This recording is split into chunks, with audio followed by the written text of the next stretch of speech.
Assalamualaikum warahmatullahi wabarakatuh.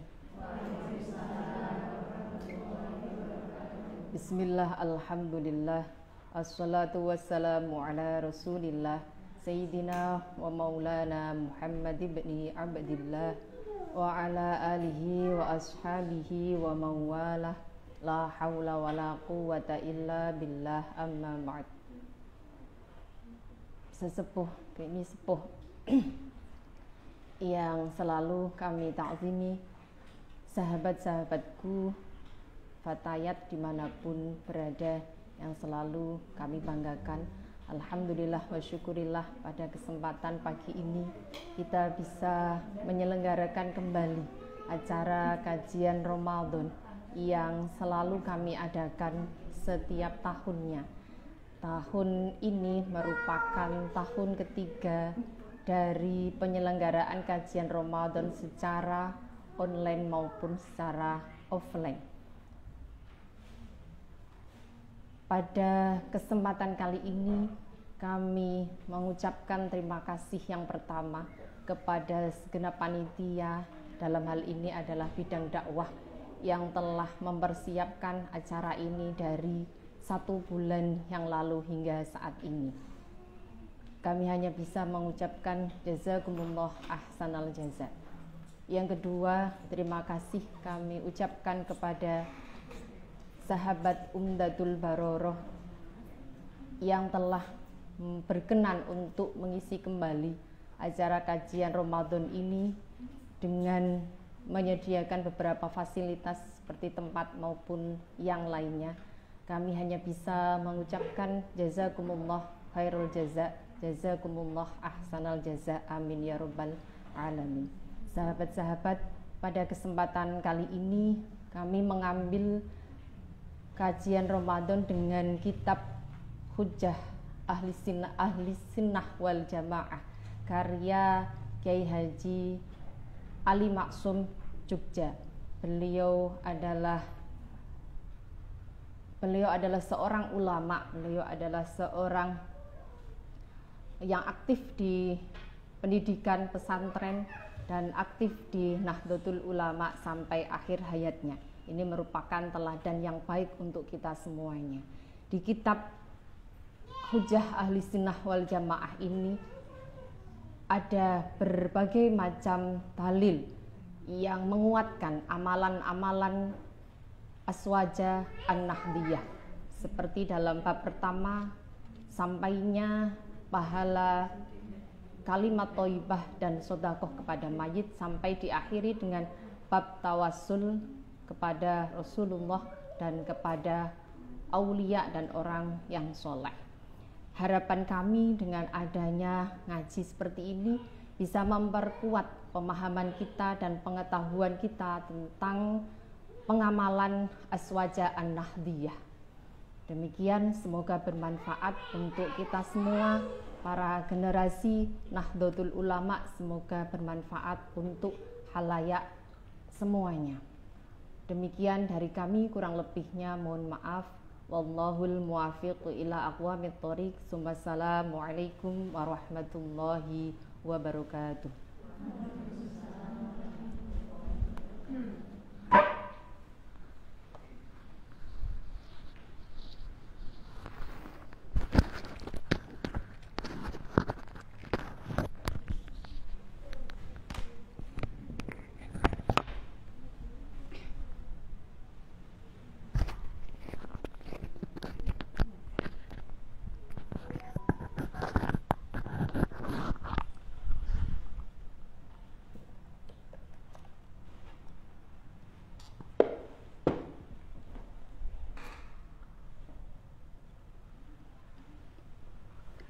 Assalamualaikum warahmatullahi wabarakatuh. Bismillah, alhamdulillah, wassalatu wassalamu ala rasulillah wa ala alihi wa ashabihi wa mawalah, amma ba'dah. Yang terhormat Ketua PAC Fatayat Margoyoso, sahabat Arlina Fitrah.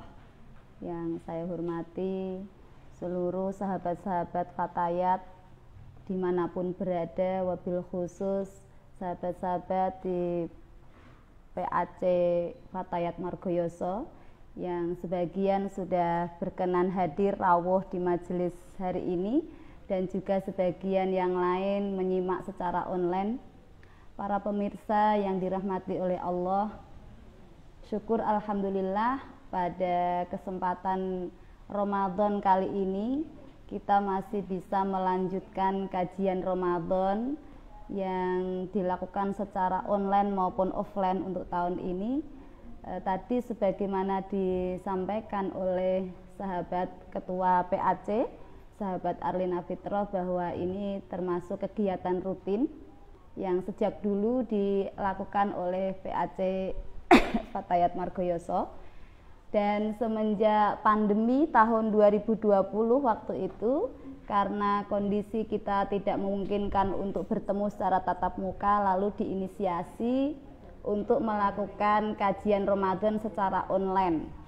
Alhamdulillah pada waktu itu berhasil sampai selesai satu kitab. Waktu pertama kita mengkaji kitab As-Sittin Al-Adliyah karya Kiai Faqihuddin Abdul Qadir dari Cirebon.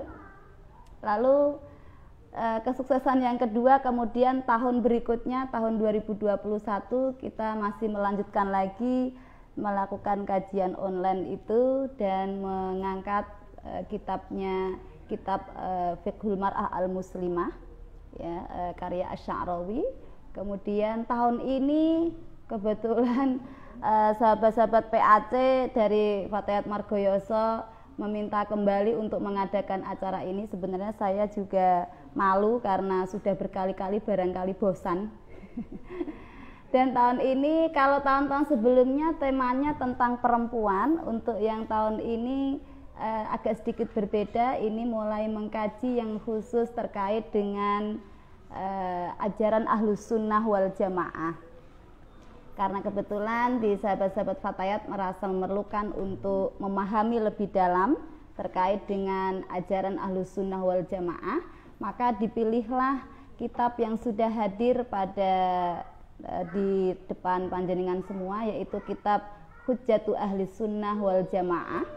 Ya, tadi disampaikan ini adalah karya Kiai Haji Syekh Ali Maksum Krapyak, Yogyakarta.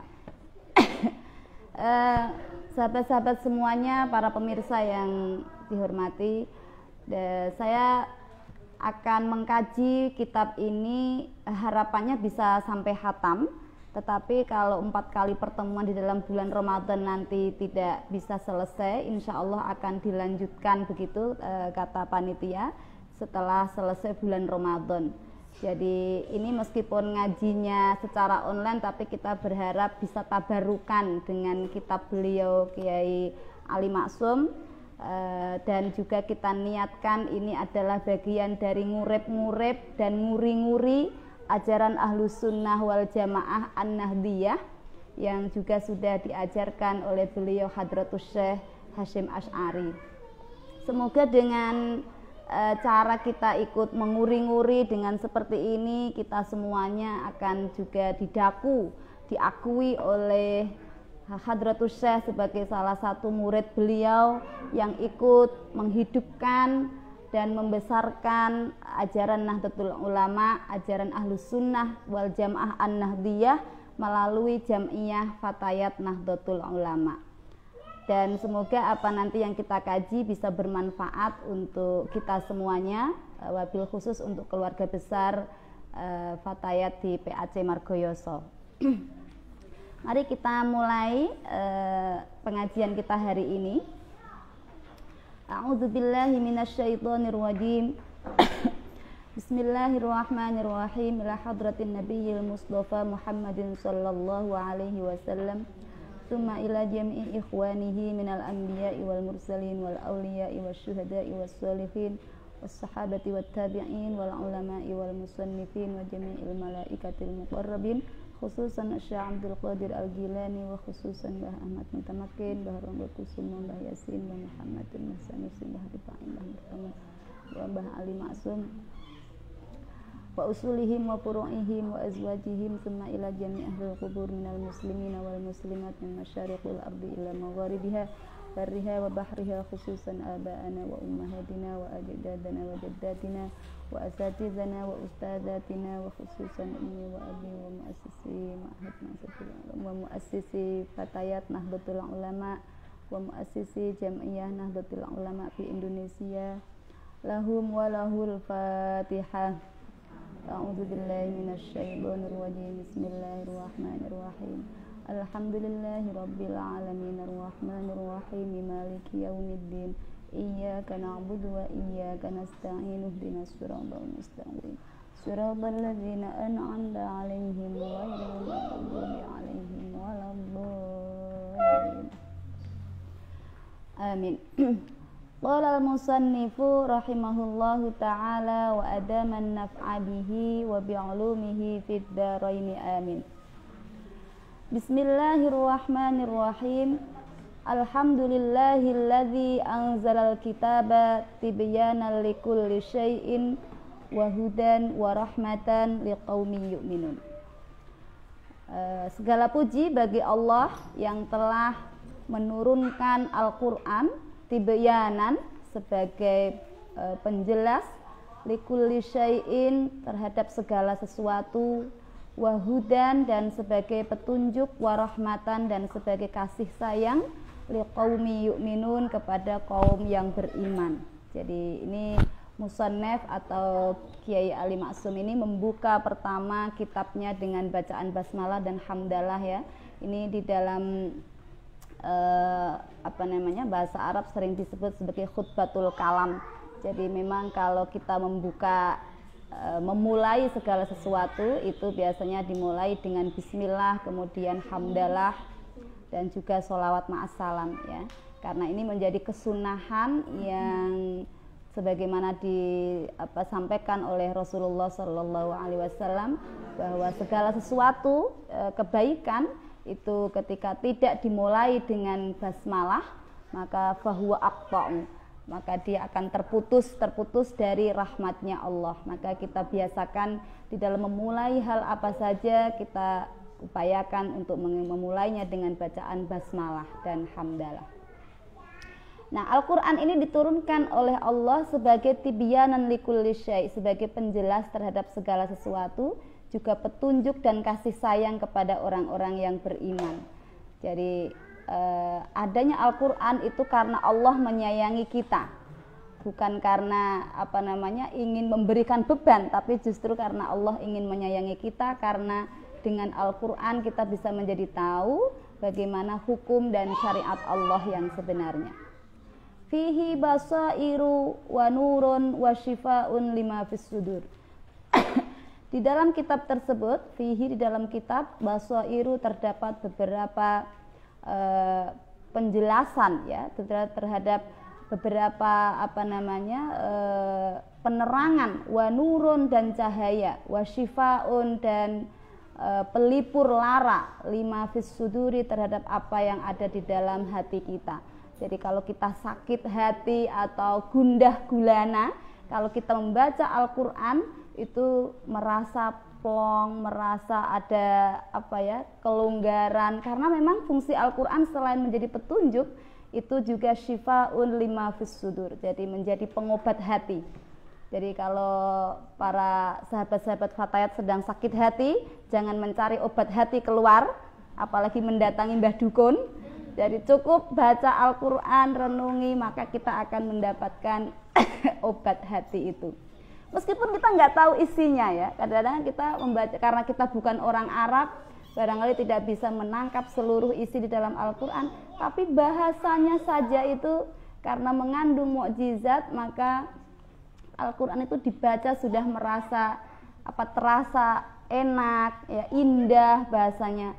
Apalagi sajaknya itu Masya Allah luar biasa ya, yang ini tidak bisa dinalar oleh akal. Kok ada sajak seindah itu begitu, sehingga tidak bisa ditandingi oleh siapapun. Wala yaqiluhu illar rasikhun, dan tidak bisa memahaminya illar rasikhuna kecuali orang-orang yang memiliki ilmu yang kokoh. Karena Al-Quran ini tidak bisa dipahami kecuali orang-orang yang memiliki ilmu yang kokoh, maka fas'alu ahlal dzikri, bertanyalah kepada orang-orang yang ahli zikir, artinya orang yang memahami Al-Quran, in kuntum la ta'lamun, jika kamu tidak mengetahuinya. Jadi kalau kita nggak tahu, nggak apa-apa, kita bertanya kepada yang tahu. Wa qala, Allah juga berfirman, wa may yushaqiqir rasula min ba'di ma tabayyana lahul huda wa yattabi' ghayra sabilil mu'minina nuwallihi ma tawalla wa nuslihi jahannam wa sa'at masira. Barang siapa yang menentang ajaran Rasulullah, ya, setelah dijelaskan min ba'di ma tabayyana lahul huda, setelah ia mengetahui mana yang merupakan petunjuk, wa yattabi' ghayra sabilil mu'minin nuwallihi ma tawalla wa nuslihi jahannam. Kemudian dia mengikuti jalannya selain orang-orang mukmin, berarti dia sudah tahu ini adalah petunjuk, tapi dia mengikuti jalan yang lain, maka dia akan ditunjukkan kepada neraka jahanam. Wa sa'at masira, dan itu adalah sejelek-jeleknya tempat kembali. Wassalatu wassalamu ala sayyidina Muhammadinil mab'uthi bil hilmi war rahmatil wasi'ati. Segala sholawat, doa, rahmat, ta'zim dan salam kita haturkan kepada Nabi besar Muhammad sallallahu alaihi wasallam yang diutus bil hilmi, dengan penuh kesabaran, war rahmati, dan penuh kasih sayang, al wasi'ati, yang luas. Jadi Nabi itu betul-betul rahmat lil alamin, bukan hanya kepada manusia, bahkan juga kepada alam semesta, hewan, tumbuhan, binatang, langit, bumi dan seterusnya. Itu juga mendapatkan rahmat karena diturunkannya Nabi Muhammad sebagai utusan. Al-Qaili, yang berkata, mahma utitum min kitabillahi fal amalu bihi wajibun. Mahma utitum, kapanpun kamu dikasih, min kitabillahi, dari kitab Allah yaitu Al-Quran, fal amalu bihi wajibun, maka yang wajib kita lakukan adalah mengamalkannya. Jadi mengamalkan Al-Quran itu adalah wajib hukumnya. Jadi dan itu kita semuanya berkewajiban untuk melakukan itu. Kalau menghafalkan itu hukumnya sunnah, tapi mengamalkan adalah wajib. Karena itu kalau kita mengkaji Al-Quran ataupun menghafalkan Al-Quran, maka harus diikuti dengan pengamalan isinya Al-Quran. La uzra li ahadin fi tarkihi, tidak ada alasan bagi seorang pun untuk meninggalkan mengamalkan Al-Quran. Ketika kita sudah menyatakan keimanan mengikuti Rasulullah, maka yang wajib adalah mengamalkan isinya Al-Quran, tidak boleh meninggalkannya. Fa illam yakun fi kitabillahi fasunnatun li madiyatun. Kemudian kata Nabi, jika kalian tidak mendapatkan, jika diantara tadi seseorang itu tidak mendapatkan di dalam Al-Quran, maka fasunnatun li madiyatun, maka amalkanlah apa yang ada di dalam sunnahku yang sudah lewat, yang sudah diajarkan oleh Rasulullah. Maka kemudian sunnah Rasul itu menjadi sumber kedua setelah Al-Quran bagi umat Islam. Fa illam yakun fi sunnatin li fama qala ashabi.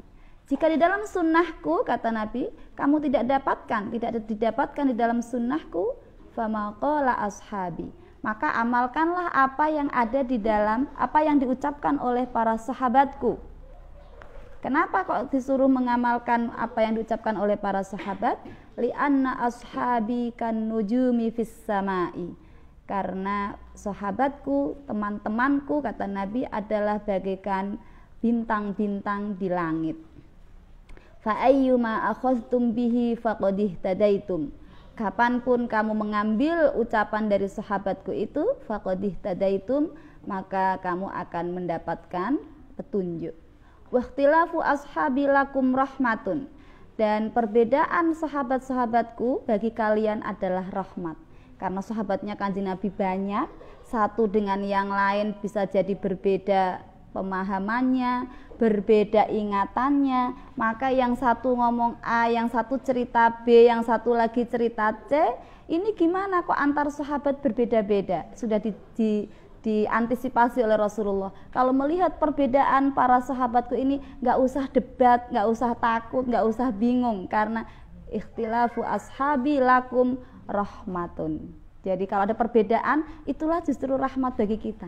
Kalau tunggal si tok nggak ada yang lain, kita bingung, nggak bisa melakukan yang itu, sudah pancet, akhirnya kita nggak punya pilihan lain.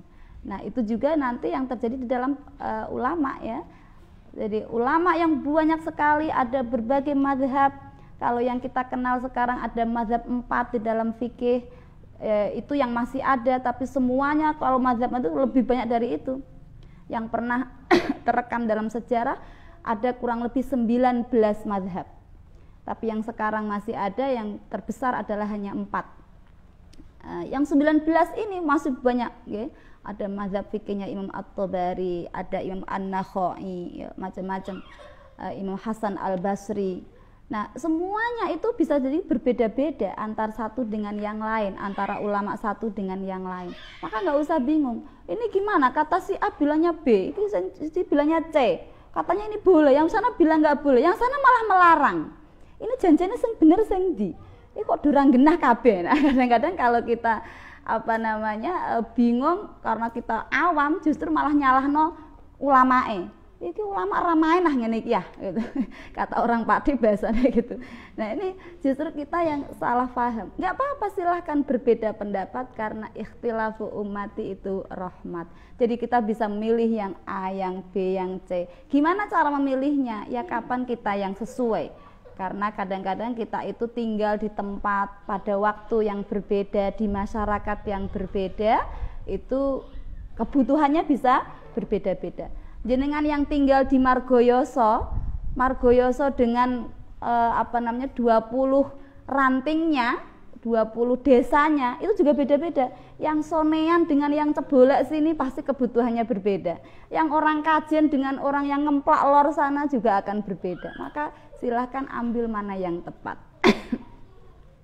Wa ala alihi, dan semoga juga sholawat salam tadi tercurahkan kepada keluarga Nabi, wasahbihi lan para sahabat Nabi, as-sabirina yang sabar-sabar, as-sadiqina yang benar, yang bisa dipercaya, wal qanitina yang taat-taat, wal munfiqina yang selalu menginfakkan hartanya maupun jiwanya, wal mustaghfirina dan yang selalu meminta ampunan, bil ashari pada waktu pagi, alladzina hum amanatu hadhil ummati, di mana mereka semua itu adalah menjadi kepercayaan umat al-maksumati yang dijaga oleh Allah. Minal ijtima'i anil khata'i wal ghawayati, dijaga dari bersepakat terhadap kesalahan dan kesesatan. Juga wa 'alal ladzina tabauhum bi ihsanin wa la yattabi'una khutuwatis syaiton. Shalawat dan salam tadi juga dihaturkan, didoakan juga untuk orang-orang yang mengikuti para alihi tadi, keluarga Nabi dan sahabat Nabi di dalam kebaikan, wala yattabi'una khutuwatis syaiton, dan tidak mengikuti jejaknya syaitan. Wa ba'du, falamma ra'aitu masisa hajati ikhwani talabati bil ma'hadil islami Krapyak khususan wa ghairihim min amsalil qasirina umuman ila bayani amsilatin minal masaili. Nah ini masuk di dalam setelah muqaddimatul kalam tadi ya, Kiai Ali Maksum ini menceritakan bahwa ketika di lingkungan para santri-santri di pondok pesantren Krapyak di Yogyakarta ini, artinya santri-santrinya Mbah Ali Maksum, itu merasa ada kebutuhan yang mendesak ya, masih sehaja itu adalah kebutuhan hajat yang mendesak, untuk mengetahui beberapa masalah, jawaban dari beberapa masalah, termasuk juga santri-santri yang lain di Indonesia, khususnya di lingkungan Nahdliyin, dan juga bagi orang-orang semacamku. Ini tawaduknya Mbah Ali Maksum ya.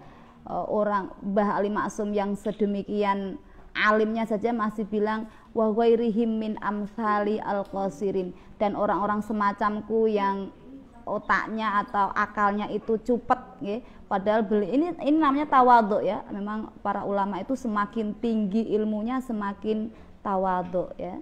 Jadi seperti ibaratnya padi semakin berisi justru semakin merunduk ya. Nah, Mbah Ali Maksum ini sehebat beliau masih bilang termasuk orang yang al-qasirin, orang-orang yang akalnya terbatas. Padahal beliau ini yang mengarang kitab ini memang kita harus belajar dari ketawaduan para ulama-ulama, para aulia nggih. Jadi apalagi kita yang di sini, apalagi saya gitu ya. Saya ini hanya membaca saja, makanya nanti kalau ada kesalahan yaitu murni karena ketidaktahuan saya nggih. Semoga Allah memberikan petunjuk kepada kebenaran dan petunjuk yang baik. Membutuhkan apa? Ila bayani amsilatin minal masaili, membutuhkan penjelasan beberapa contoh masalah. Allati la yambaghi tabadulul ingkari fiha, masalah-masalah yang seharusnya tidak perlu terjadi ingkar, terjadi perdebatan, terjadi konflik gitu di dalam masalah itu. Misal mas'alati qabliyatil jum'ati, seperti masalah tentang boleh tidaknya sholat sunnah qabliyahnya Jumat. Jadi kalau sunnah qabliyahnya zuhur kan jelas nggih. Sudah ada memang hukumnya dijelaskan. Nah sekarang kalau hari Jumat itu kan orang laki-laki itu pada Jumatan. Itu ada sunnah qabliyahnya enggak sih? Atau cukup Jumatan saja. Nah, ini menjadi perdebatan atau menjadi masalah yang diperdebatkan. Tapi sebenarnya ini nggak perlu diperdebatkan, nggak perlu dijadikan sebagai alat untuk tukaran gitu ya. Wa mithla mas'alati talqinil mayyiti, dan seperti masalah mentalkin mayit ba'da dafni, setelah dikubur. Mentalkin itu menuntun mayit dengan dituntun bagaimana nanti cara menjawab ketika didatangi malaikat mungkar nakir. Ibaratnya ini ngelingke ya kan, siapa tahu saking wedine menghadapi malaikat itu bisa jadi mayit ini lupa caranya jawab, padahal ndek cilik apal. Takoki marabbuka, mesti Allahu Rabbi gitu. Tapi saking pedine itu khawatir lupa karena memang keadaan di dalam kubur itu macam-macam ya. Ada yang sangat menakutkan sehingga menjadikan si mayit ini ketakutan luar biasa. Maka untuk menolong si mayit ini ada kebiasaan mentalkin mayit setelah dikubur. Ya, kita biasanya kalau ibu-ibu ya biasanya nggak pernah lihat ya, karena kita nggak pernah mengikuti mengantar jenazah sampai dikubur. Tapi kalau bapak-bapak ya sudah biasa tahu, bahkan itu sudah sering melakukan juga mentalkin mungkin sebagian kepada keluarganya. Wa nahwihima, atau contoh-contoh masalah selain dua hal tadi. Kaila yastauliya alaihim fi dinihimul wasawisu, agar supaya tidak ada was-was wal auham, dan tidak ada keraguan yang menguasai di dalam agama mereka. Jadi mereka perlu penjelasan supaya enggak terjadi ada was-was, ada waham itu ragu yang yang kebenarannya itu lemah, kurang dari 50%. Kalau syak itu kan 50-50. Iki apa ora ya? Iya apa enggak? Ya enggak. Ya enggak, dan itu kira-kira 50-50. Nah, waham itu yang tidaknya itu ragunya itu lebih banyak daripada yakinnya. Wal auhamul albatilah, dan waham yang batal. Wala yatasallatu alaihim asyaitanu wa auliya'uhu, dan agar supaya mereka itu tidak dikuasai oleh syaitan dan kekasih-kekasihnya syaitan. Bil ihwa'i wal idlali, dengan disesatkan. Wala yaghtarru bitalbisati ahlil ahwa'i, dan agar mereka tidak tertipu dengan tipuan-tipuan dari ahli orang yang mengikuti hawa nafsu, dari para orang yang mengikuti hawa nafsu. Wa in kathural qilu wal qalu, meskipun banyak sekali pendapat-pendapat yang bertebaran. Al-qil wal qol itu kila begini, katanya begini, kata siapa, kata itu begini, kata itu begitu. Nah, itu namanya al-qil wal qol ya. Jadi ini istilah, karena sering kan kita itu kalau memberikan penjelasan tuh katanya begitu. Ada katanya itu dalam bahasa Arab disebut al-qil wal qol. Jadi banyak sekali qil, ucapan-ucapan yang bertebaran, tetapi kita perlu untuk mendapatkan penjelasan yang clear. Wa ya'lamu haqqan annama 'alaihi salafus shalihu huwal haqqul muttaba'u. Dan agar mereka tahu bahwa mengikuti as-salafus shalih, bahwa apa yang dibawa oleh as-salafus shalih itu betul-betul kebenaran. Mereka agar yakin bahwa apa yang dibawa oleh as-salafus shalih itu huwa al-haqqu al-muttaba'u, sesuatu yang benar dan harus diikuti ya, yang bisa diikuti. Famadza ba'dal haqqi illa dhalal. Maka setelah kebenaran ada apa lagi? Tidak ada apa-apa kecuali kesesatan. Jadi kalau ini sudah dikatakan benar, maka di luar kebenaran berarti adalah kesesatan. Jama'tu fi hadzal kitabi ma qalahu asatinul ulama'i. Mbah Maksum mengendikan ini bahwa kitab ini saya kumpulkan dari ucapan-ucapan, atau isinya kitab ini itu saya kumpulkan dari ucapan-ucapan para penggede-penggedenya ulama ya. Asatinul ulama itu akabiruhum. Jadi para pemimpin-pemimpin ulama, al-a'lam yang sangat alim, wa akabirur rijal Islam, dan penggede-penggede ulama-ulama Islam. Kenapa kok cuman ngumpulin dari sana sini dari para ulama itu? Idla sabila limithli al-qasiri fi hadzal amri illal jam'a wan naqla. Karena tidak ada alasan bagi orang seperti saya, kata Mbah Maksum, ini tawaduknya lagi, tidak ada alasan bagi orang seperti saya yang bodoh seperti ini di dalam urusan hal-hal seperti itu, kecuali hanya bisa mengumpulkan illal jam'a wan naqla, dan mengutip min ibarati haula'il kirami, dari pernyataan, dari kalam-kalamnya, dari ucapan-ucapannya para ulama-ulama yang mulia itu. Jadi saya ini nggak bisa kecuali hanya ngambil saja, bukan saya ngarang sendiri, kata Mbah Ali Maksum ya. Ini tawaduknya beliau. Saya ini cuma ngutip-ngutip, ngambil dari para ulama-ulama itu, tak sampaikan lagi, saya susun, saya jadikan satu biar yang membaca itu mudah, nggak harus nyari sendiri, mau buka kitab Majmu', buka kitab Al-Mizanul Kubro, nanti kita susah. Nah niki Mbah Ali Maksum itu memudahkan kita, sudah dikumpulkan, diambil semuanya yang terkait masalah-masalah itu, lalu disusun di dalam kitab ini. Wal i'timada alaihim, dan bersandar kepada mereka para ulama-ulama yang mulia itu, ala anni lam akun li uhadditsa nafsi bitajassumi hadzal anai. Karena saya ini tidak bisa menahan atau menunda pentingnya hal itu agar supaya diketahui oleh banyak orang. Laula akhrajahul khatibul Baghdadiyyu fil jami'i wa ghairihi annahu sallallahu alaihi wasallam qala. Seandainya Imam Al-Khatib Al-Baghdadi itu di dalam hadisnya atau di dalam riwayatnya di kitab Al-Jami' mengatakan bahwa Rasulullah telah bersabda, idza zaharatil fitanu au qala al-bid'u, ini namanya syakkun minar rawi ya. Jadi sebagian mengatakan idza zaharatil fitanu, sebagian mengatakan idza zaharatil bid'u.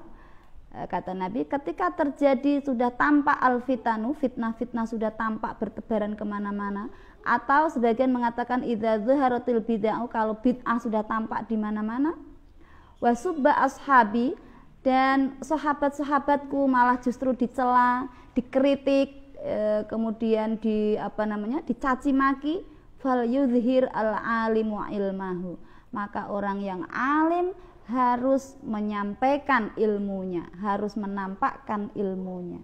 Untuk apa tujuannya? Untuk menghindarkan dan meredam fitnah. Nah ini hari ini sangat kontekstual ya, karena kita hidup di dalam era yang sekarang fitnah itu bertebaran di mana-mana. Nggak usah jauh-jauh, di medsos setiap hari, gadget yang kita pegang ini banyak sekali isinya fitnah, hoax,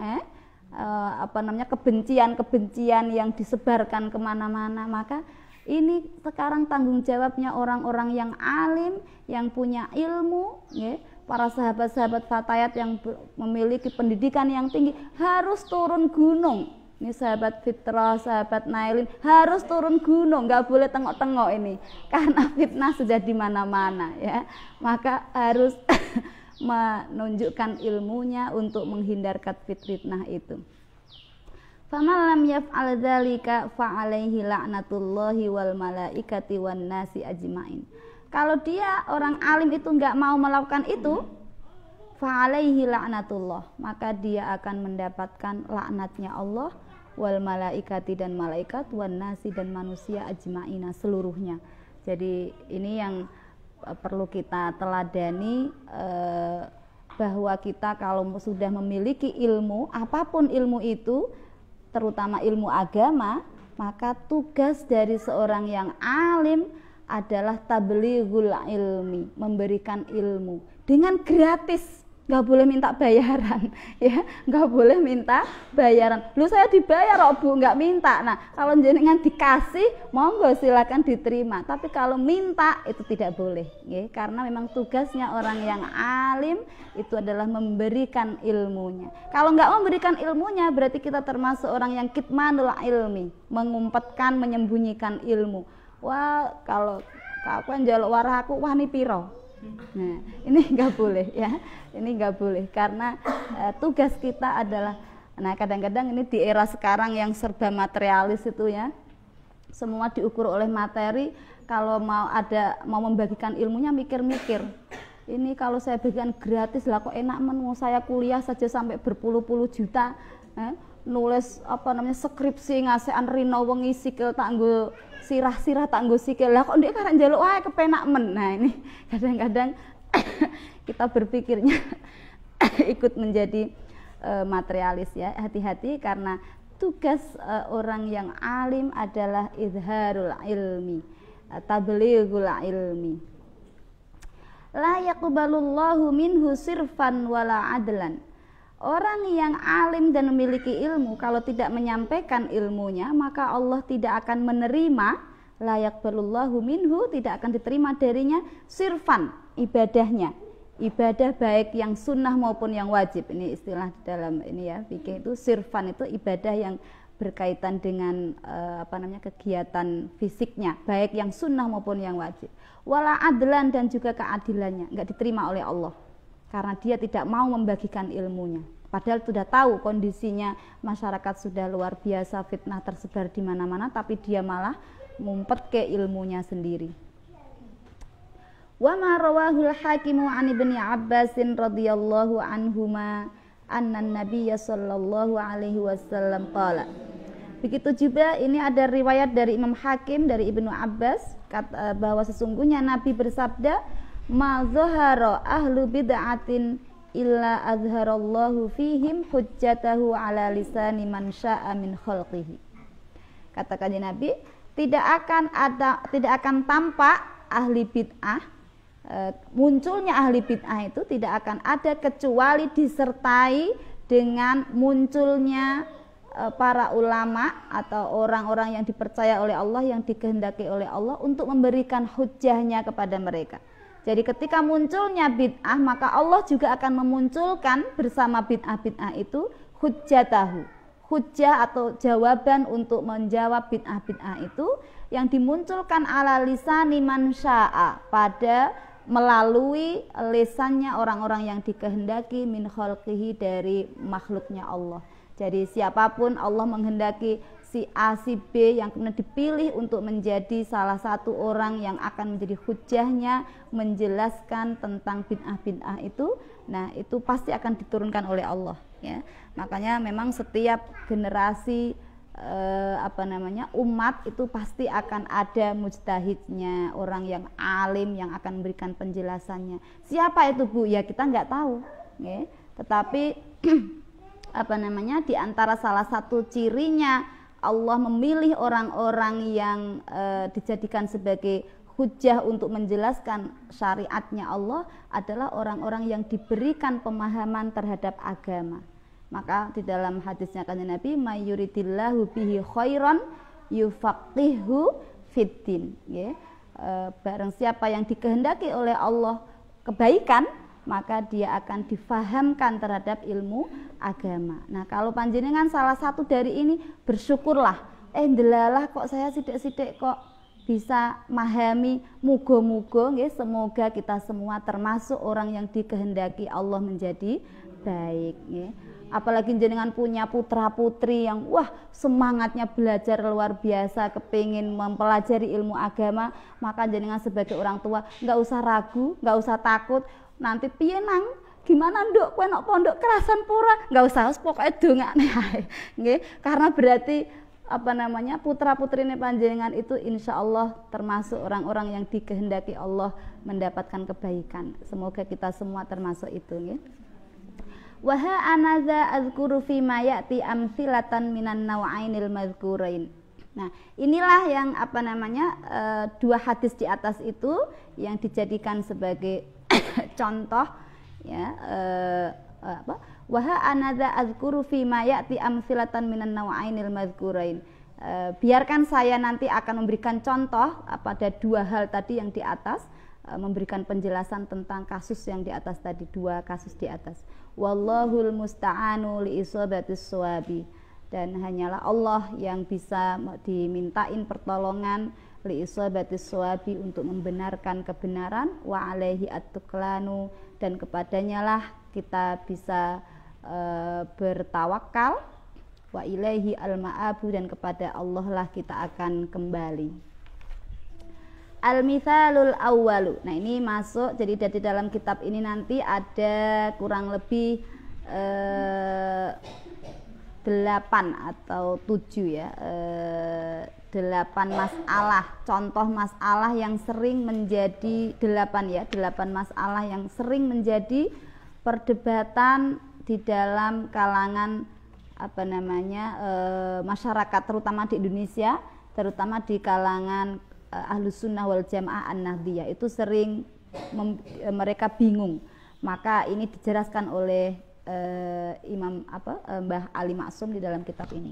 Yang pertama, al-mithalul awal, contoh masalah yang sering dijadikan sebagai perbincangan yang diributkan itu, jawazu hibati thawabil qiraati, kebolehan memberikan pahala membaca, was-shadaqati, dan sedekah, lil mayyiti, kepada mayit. Boleh enggak sih kita ngirim pahala melalui bacaan atau sedekah yang ditujukan kepada mayit? Ya kan, ini kan sering jadi perdebatan. Wong sudah mati kok kamu sedekah ora iso ah. Nah, ada yang mengatakan ya bisa. Ini saya sedekah tapi pahalanya saya hadiahkan kepada ibu saya, ayah saya, mbah saya, guru saya yang sudah meninggal misalnya. Itu bisa apa enggak? Nah, di sini akan dijelaskan. Ini menjelaskan tentang kebolehan memberikan pahala qiraah atau bacaan dan sedekah kepada mayit.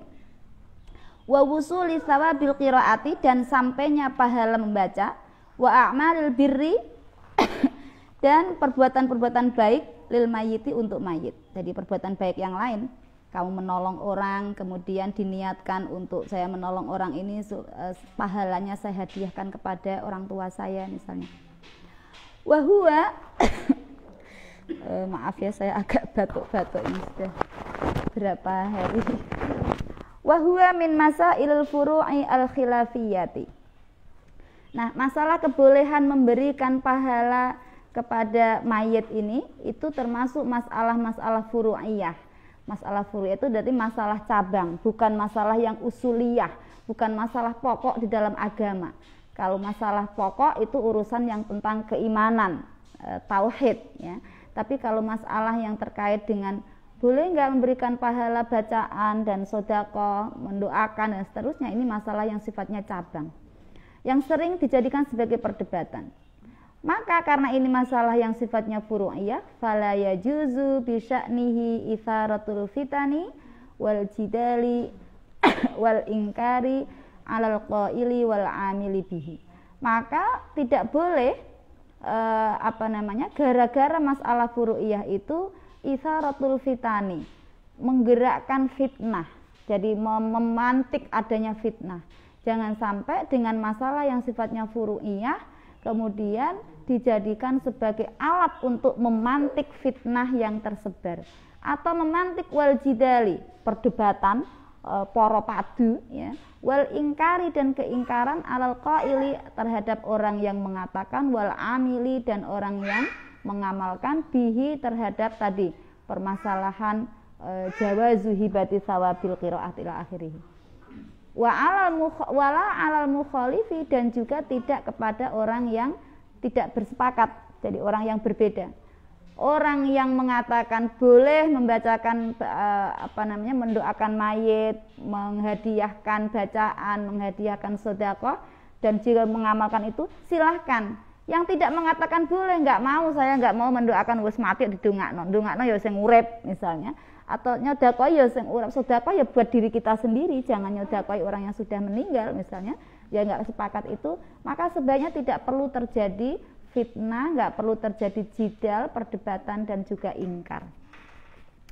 Wala yambaghi ayyaqa bainahuma, dan tidak seharusnya terjadi di antara kedua itu, dua orang itu, orang yang mengatakan membolehkan dan yang tidak setuju, ma la yambaghi wuqu'uhu baina akhwaini muslimaini, apa yang seharusnya tidak terjadi pada dua orang Islam yang bersahabat. Jadi karena al muslimu akhul muslim, semua orang Islam itu saudara, maka antara yang sepakat dan yang tidak perlu terjadi perdebatan dan percekcokan permasalahan yang sifatnya furu'iyah ini, apalagi sampai terjadi hal-hal yang tidak layak dilakukan oleh dua orang saudara yang sesama muslim. Misalnya sampai terjadi umpat-umpatan, ya, kemudian poyok-poyokan, lalu bahkan neng-nengan, ini saling tidak mau bertegur sapa gara-gara sing siji tahlilan, sing siji ratahlilan, ya kan? Ya malah enak ra dikon tahlil lah, ya kan? Ngirit gitu. Wala in kana lil mani'i mustanadun fa inna li ghairihi mustanadan kadzalika. Jika yang bagi orang yang menolak adanya sawab bagi orang yang mengirim doa, mengirim sedekah untuk mayit, itu orang yang menolak itu enggak setuju, itu punya mustanad, punya dalil. Fa inna li ghairihi mustanadan kadzalika. Maka orang yang melakukan itu, yang menggunakan atau mengatakan bahwa orang yang mengirim doa itu sampai, juga punya dalil. Jadi masing-masing punya dalil sendiri-sendiri. Maka nggak perlu harus berantem, dua-duanya punya dalil. Tapi faqad qala Ibnu Taimiyah, sungguhnya Imam Ibnu Taimiyah ini berkata, annal mayyita yantafi'u bi qiraatil Qur'ani. Jadi saya tidak tahu kenapa yang dikutip ini Ibnu Taimiyah oleh Mbah Maksum, ya. Mungkin untuk menunjukkan kepada kelompok yang menolak sawabul qiraah ini tadi, pahala membaca untuk mayit itu, supaya ngerti bahwa imamnya mereka ini, karena Imam Ibnu Taimiyah ini salah satu imam yang sangat diagungkan oleh teman-teman yang tidak sepakat dengan ini, ya. Nah, Ibnu Taimiyah ternyata mengatakan annal mayyita yantafi'u bi qiraatil Qur'an, bahwa mayit itu bisa mengambil manfaat, mendapatkan kemanfaatan dengan bacaan Quran, kama yantafi'u bil ibadatil maliyati minas shadaqati wa nahwiha, sebagaimana si mayit itu juga bisa mengambil manfaat dari ibadah yang sifatnya berupa harta, seperti sedekah, ya, atau yang semacamnya. Wa qala Ibnul Qayyim, dan waqala Ibnul Qayyim, dan juga berkata Ibnul Qayyim al-Jauziyah fi Kitabir Ruh, ini katanya afdalu ma yuhda ilal mayyiti as-shadaqatu wal istighfaru wad du'a'u lahu wal hajju anhu. Jadi di dalam kitabnya Ibnu Qayyim di bab tentang ar-ruh itu dikatakan, beliau mengatakan afdalu ma yuhda ilal mayyit, hal yang paling utama dihadiahkan kepada mayit itu as-shadaqatu, sedekah ya. Sedekah dengan menggunakan apapun, harta, uang atau bahkan ucapan yang baik ya, itu sebenarnya bisa menjadi sedekah. Wal istighfaru dan istighfar, wad du'a'u lahu dan mendoakan kepada mayit, wal hajju anhu dan melakukan haji atas mayit, jadi menghajikan. Maka biasanya sekarang ada jasa nggih di di Indonesia itu yang sengaja memang dia berangkat haji untuk menghajikan orang lain. Tapi syaratnya dia harus sudah haji. Kalau belum pernah haji ya dia menghajikan orang lain jadi untuk dirinya sendiri. Maka nggak boleh, kasihan yang bayar, nanti sudah bayar mahal kemudian tiba-tiba jadi hajinya untuk dia sendiri. Nah, itu boleh. Jadi pahala hajinya misalnya jenengan punya orang tua yang dulu belum sempat punya rezeki untuk pergi haji, atau sudah punya rezeki, sudah daftar tapi saat tunggu pendaftaran berangkat tiba-tiba sudah dipanggil oleh Allah Subhanahu wa taala. Kemudian kita punya rezeki nanti saya menghajikan bapak atau ibu saya, mbah saya, itu sangat bermanfaat untuk mayit, dan itu termasuk afdalu ma yuhda, hal yang paling berharga ketika kita hadiahkan kepada mayit ya. Artinya ini menunjukkan bahwa hubungan orang yang hidup dengan orang yang mati itu tidak terputus ya, dengan cara seperti itu. Wa amma qiraatul Qur'ani, adapun membaca Al-Qur'an, wa ihda'uha dan menghadiahkan bacaan Al-Qur'an ilaihi kepada mayit tatawuan, dengan cara sunnah, artinya kebaikan saja karena kebaikan kita, min ghairi ajrin tanpa ada pahala, fahadza yasilu ilaihi, maka itu akan sampai kepada si mayit itu, kama yasilu ilaihi thawabus shaumi wal haji, sebagaimana sampainya pahala puasa dan haji. Jadi ini membaca Quran dan menghadiahkannya tapi secara tatawuan, tanpa ada karena tatawuan itu juga bisa pahalanya sampai kepada mayit. Itu sebagaimana sampainya pahala puasa dan haji yang kita lakukan untuk mereka. Wa qala fi mawdi'in akhara min kitabihi, Imam Ibnu Qayyim juga mengatakan di kitabnya yang lain, wal aula ayyan wiya indal fi'li annaha lil mayyiti. Nah, sebaiknya itu ketika kita menghadiahkan kepada mayit itu diniati ya, wal aula ayyan wiya indal fi'li. Jadi yang lebih utama adalah meniatkan ketika melakukan tadi hadiah-hadiah itu annaha lil mayyiti, bahwa hadiah ini ditujukan kepada mayit. Wala yushtaratu talaffudzu bidzalika. Nah, ketika niat itu enggak disyaratkan untuk dilafalkan. Jadi enggak perlu sampean ketika mau bersedekah itu lalu kamu sampaikan, Mbak Faik, iki sedekahku kanggo bapakku ya, terima, enggak perlu begitu. Tapi cukup saya niatkan saja di dalam hati bahwa sedekah ini saya berikan itu untuk hadiahnya, terus disampaikan secara talaffuz ya. Mati lampu nggih.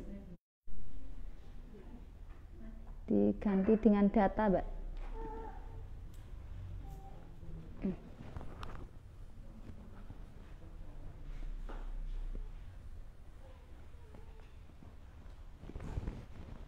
Mohon maaf terjeda sebentar karena ada gangguan di teknis. Zalika maqalahu Ibnu Taimiyah wa Ibnul Qayyim naqalahu anhuma al-Allamah Asy-Syaikh Hasanain Muhammad Makhluf. Nah, dua hal yang dikatakan oleh tadi pernyataan yang dikatakan oleh Imam Ibnu Taimiyah dan Imam Ibnul Qayyim di atas itu naqalahu anhuma al-Allamah Asy-Syaikh Hasanain. Kemudian dikutip oleh Al-Alamah Syekh Hasanain Muhammad Makhluf, Mufti Ad-Diyar Al-Misriyah. Jadi mufti dari di Mesir yang dulu. Tsumma qala, lalu beliau mengatakan wa dzahabal Hanafiyatu, Imam Hanafiyah, mazhab Hanafiyah itu berpendapat ila anna kullaman ata bi ibadatin, bahwa sesungguhnya setiap orang yang mendatangi atau melakukan ibadah, sawa'un kanat shadaqatan am qira'ata Qur'anin, baik itu berupa sedekah atau berupa bacaan Quran, au ghaira dzalika, atau yang lainnya, min anwa'il birri, dari segala macam kebaikan, lahu, itu berarti akan pahalanya sampai kepada orang itu, lahu ja'lu sawabiha li ghairihi. Jadi itu pahalanya bisa diberikan kepada orang itu, diperbolehkan memberikan pahalanya untuk orang lain, ya. Jadi lahu ja'lu sawabiha li ghairihi, si orang yang melakukan tadi ibadah itu diperbolehkan untuk menjadikan pahala dari kebaikannya itu kepada orang lain. Wa yasilu sawabuha ilaihi, dan kalau disampaikan kepada orang lain itu juga sawabnya tetap dia juga mendapatkannya. Jadi double, malah justru dia dapat, orang lain juga dapat. Misalnya jenengan sedekah, ini sedekah saya berikan saya pahalanya untuk orang tua saya, maka orang tua jenengan juga dapat, jenengan sendiri juga masih dapat. Ziyadatun minal faqiri, ini ada tambahan dari musannif Mbah Ali Maksum. Warawal imamu al-muhibbut tabariyu, Imam At-Tabari itu meriwayatkan yasilu lil mayyiti kullu ibadatin, sampai kepada mayit setiap ibadah, tuf'alu anhu, yang dilakukan untuknya. Maksudnya anhu di sini itu maksudnya dilakukan, yang pahalanya itu diberikan kepada mayit. Wajibatan mandibatan, di situ tulisannya itu mungkin yang la'alla shawab, yang lebih tepat mungkin wajibatan kanat au mandubatan. Jadi kanatnya boleh dihilangkan, tapi wajibatan au mandubatan, ya, minimal harus ada aunya. Karena kalau tidak ada aunya, wajibatan mandubatan, ini dua sifat yang berlawanan, karena yang wajib itu bukan sunnah, ya. Ini maksudnya adalah baik itu berupa yang wajib maupun berupa ibadah sunnah. Jadi di sini semakin menegaskan bahwa ibadah yang dilakukan, baik itu ibadah yang wajib maupun sunnah, yang dihadiahkan kepada si mayit itu bisa sampai kepada mayit. Faidatun, di sini ada faidah, ada tambahan yang penting. Wa min sholatin nafli sholatu rak'ataini lil unsi fil qabri. Nah, ini jadi termasuk sholat sunnah itu ada juga namanya sholat 2 rakaat lil unsi, untuk ngayemke, ya, untuk memberikan ketenangan fil qabri, di dalam alam kubur. Jadi ini ada, diperbolehkan. Ini rujukannya disampaikan di sini adalah di kitab Nihayatuz Zain Shahifah 107. Monggo nanti jalan dicek sendiri. Ruya anin Nabi sallallahu alaihi wasallam annahu qala, diriwayatkan dari Nabi sallallahu alaihi wasallam sesungguhnya beliau mengatakan la ya'ti 'alal mayyiti asyaddu minal lailatil ula, tidak datang kepada mayit asyaddu minal lailatil ula, sesuatu yang lebih menakutkan dibanding apa yang datang di malam pertama. Jadi nek malam pertama ning ngantenanya kan asyaddu, tapi asyaddu apa? Asyaddu sa'adatan, asyaddu farohan, ya, sangat membahagiakan bagi 2 mempelai. Tapi kalau ini bagi mayit, malam pertamanya itu lebih menakutkan. Enggak ada yang lebih menakutkan dibanding malam pertamanya mayit di kuburan. Farhamu bis shadaqah. Nah, untuk meringankan mereka menghadapi malam pertamanya ini, farhamu bis shadaqati, sayangilah mereka itu dengan cara bersedekah. Maka biasanya orang sini tradisinya di orang Nahdlatul Ulama itu mengadakan tahlil, mendoakan mereka dari mulai hari pertama. Karena ini yang dihadapi berat sekali. Sekaligus juga biasanya keluarga si mayit ini akan memberikan sogatan, entah itu sekedar air putih, permen, kadang kacang, ya. Itu tujuannya untuk hadiah sawabnya atau sedekahnya adalah untuk mayit, ya. Kalau nggak punya ya jangan dipaksakan. Ini kan kita bisa lakukan yang lain. Jadi salah satunya adalah dengan ini. Belas kasihanilah mereka itu bisedekati dengan sedekah, bisedekati man yamut, jadi memberikan sedekah kepada orang yang sudah meninggal. Kalau nggak punya gimana? Famalam yajid nih fal yusolli rakaataini. Yang nggak punya, saya nggak punya apa-apa, keluarga kita ini miskin, nggak ada yang buat sedekah, terus gimana? Fal yusolli rakaataini, sholatlah 2 rakaat. Yaqra'u fihi ma, yang di dalam 2 rakaat itu fi kulli rakaatin itu Fatihatul Kitab, membaca Fatihah marrotan 1 kali, wa ayatul kursi, dan ayat kursi marrotan 1 kali, wa alhaqumut takatsur marrotan, jadi alhaqumut takatsur sekali, wa qul huwallahu ahad 10 marrotin, dan bacaan qul huwallahu ahad 10 kali setiap rakaat.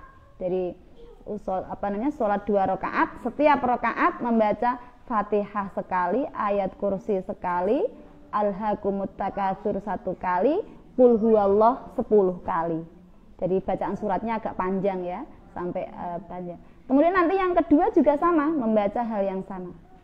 Lalu kalau sudah selesai, wa yaqulu ba'das salami, ketika selesai salam dari sholat 2 rakaat itu, maka si orang yang sholat itu mengatakan atau berdoa ini, Allahumma inni shallaitu hadhihi sholata wa ta'lamu ma uridu.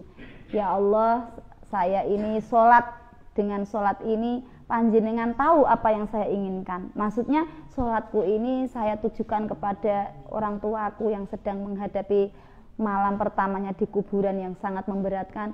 Maka kita mohonkan supaya dengan sholat yang kita lakukan itu membuat keluarga kita ini menjadi ringan, menghadapinya dimudahkan, diselamatkan, dan seterusnya.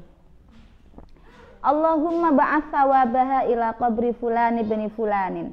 Ya Allah, kirimkanlah pahala dari sholat tadi, sholat 2 rakaat, ila qabri fulani bin fulanin, kepada kuburannya si fulan bin fulan. Siapa namanya? Misalnya namanya Ahmad bin Muhammad, ya diberikan ila qabri Muhammad bin Ahmad misalnya, nggih. Enggak bisa bahasa Arab kok Bu, saya bisanya bahasa Jawa, ya enggak apa-apa, nggih. Wong namanya doa itu kan dengan bahasa apa saja. Jadi dengan bisa bahasa Arab silakan berbahasa Arab, yang bisanya Jawa ya bahasa Jawa, yang bahasa Indonesia, mau bahasa Inggris juga boleh, ya. Allah paham semuanya. Faya ba'atsullahu min sa'atihi ila qabrihi alfa malakin. Maka Allah akan mengirim min sa'atihi, dari waktu itu, ila qabrihi, ke kuburannya si fulan tadi, alfa malakin, 1000 malaikat. Ma'akul malakin nurun wa hadiyatun. Setiap malaikat tadi yang 1000 itu dia dibawain membawa cahaya dan hadiah yu'nisunahu, yang bisa mengayemkan, menenangkan si mayit, ila yaumi yunfakhu fis-suri, hingga datangnya hari kiamat, hari di mana ditiup terompet, ya, sangkakala itu. Jadi ini luar biasa, ya, cuman sholat 2 rakaat, Masya Allah. Jadi ternyata harusnya kita bisa menolong keluarga kita dengan cara yang sangat mudah, nggih. Wa fil hadithi, dan di dalam salah satu hadis, an-nafa'ila dzalika, sesungguhnya orang yang melakukan tadi sholat, ya, mengirim pahala untuk si fulan tadi, orang yang meninggal, lahu sawabun jasimun minhu, Orang yang melakukan itu juga mendapatkan pahala yang sangat besar dari penggawaiannya tadi itu, dari pekerjaannya. Jadi dia bisa memberi, menyelamatkan, membantu keluarganya, tapi dia juga dapat pahala yang luar biasa. Annahu, orang yang seperti itu, pelaku atau orang yang melakukan tadi sholat untuk mendoakan keluarganya itu, annahu la yakhruju minat dunya hatta yara makanahu fil jannati. Dia tidak akan keluar dari dunia ini hatta yara makanahu fil jannati, hingga dia bisa melihat tempatnya di surga. Jadi dia tidak akan mati sebelum melihat tempatnya di surga. Artinya ketika sudah sakaratul maut, dia akan diperlihatkan, ini loh balasanmu akibat kamu mendoakan si mayit. Masya Allah, luar biasa, nggih. Jadi ini menjadi motivasi kita bersama, kalau ada keluarga yang meninggal, bersegeralah untuk menolong, jangan pilih-pilih, jangan pelit, karena ternyata kembali ke kita juga, ya. Makanya kan kita semua diselamatkan dari siksaan Allah di neraka, ya. Qala ba'duhum fatuba li 'abdin. Sebagian ulama mengatakan fatuba li 'abdin, berbahagialah bagi seorang hamba wadzaba ala hadhihi sholati, yang melanggengkan sholat ini. Sholat tadi, sholat 2 rakaat yang pahalanya diberikan kepada mayit. Kullalailatin, setiap malam, wa ahda sawabaha, dan menghadiahkan pahala sholat itu likulli mayyitin minal muslimina, untuk semua mayit dari orang-orang Islam. Berarti tidak hanya keluarga kita, tapi setiap malam melakukan hadiah sholat untuk semua mayit. Hari ini sholat untuk kita hadiah no kabeh mayit sing nang desaku, nggih. Inta hadiah no dulurku sing nang desa kono, terus bahkan seluruh umat Islam setiap malam melakukan sholat itu. Maka orang yang seperti itu tuba, jadi orang yang sangat berbahagia, orang yang sangat bejo minal muslimin. Wabillahi taufiqu, dan dengan Allah segala taufik, segala pertolongan. Tsumma qala asy-syaikhu wa fi fathil qadiri wallahu a'lam bissawab.